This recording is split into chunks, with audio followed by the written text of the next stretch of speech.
ابتدا ہے رب جلیل کے بابرکت مقدس نام سے جس کے قبضے میں ساری کائنات کا نظام ہے۔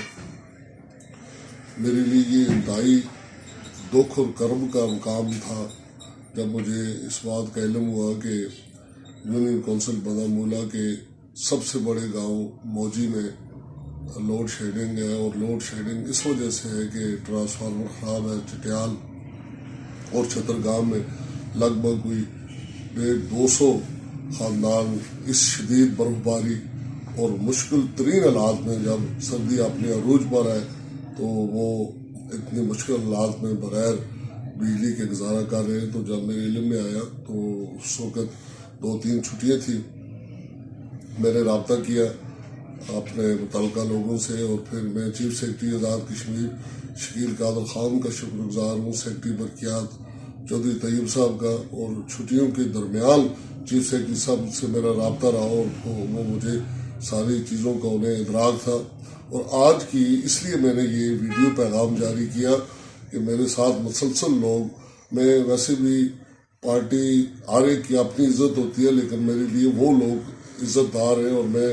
از روح ایمان یہ کہتا ہوں کہ میں کوشش یہ کیا کرتا ہوں کہ اللہ کی مخلوق کے لیے آسانیاں پیدا کرنے کے لیے میں اپنا کردار ادا کر سکوں۔ عزت ذلت خدا کی طرف سے ہوتی ہے، اقتدار، زندگی، موت یہ اس کے فیصلے ہوتے ہیں، لیکن میں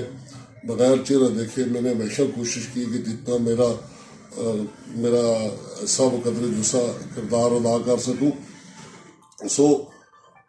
چیف سیکرٹری صاحب نے آج دوبارہ سیکرٹری برقیات کو کہا تو میں 5 بجے ان کے دفتر میں گیا، میں نے انہیں کال کی تو ان کے پاس میں گیا، میری ملاقات ہوئی، تو میں جو بتانے والی بات ہے میں ان لوگوں کو جن کے ساتھ مشکل حالات تھے، تو مجھے سیکرٹری چودھری طیب صاحب نے کہا کہ آپ کا پیغام مجھے بذریعہ چیف سیکرٹری مل چکا ہے، تو میں نے چیف انجینئر کو بھی بلایا، باقی متعلقہ کام کو بھی، تو ہم کوشش یہ کر رہے ہیں کہ ہم اپنی آرمی سے رابطہ کر کے تو بذریعہ ہیلی کاپٹر ٹرانسفارمر موجی وہاں لوگوں کو پہنچا کر ان کی مشکلات دور کریں۔ تو اس لیے میں نے کہا کہ میں اپنے لوگوں کو بھی یہ بات بتا دوں، اور میں چیف سیکرٹری شکیل قادر خان کا اور سیکرٹری چودھری طیب صاحب سمیت ان کے پورے عملے کا، اور لوگوں کو انشاءاللہ 2 دن کے اندر وہ ان کے جتنے بھی جائز مطالبات تھے، تو اسی طرح SCO کے جو معاملات ہیں، باقی بوگس بلات ہیں، اور جو مقامی لوگوں کی سکولوں میں حاضری نہیں ہے، سرکاری ادارے جو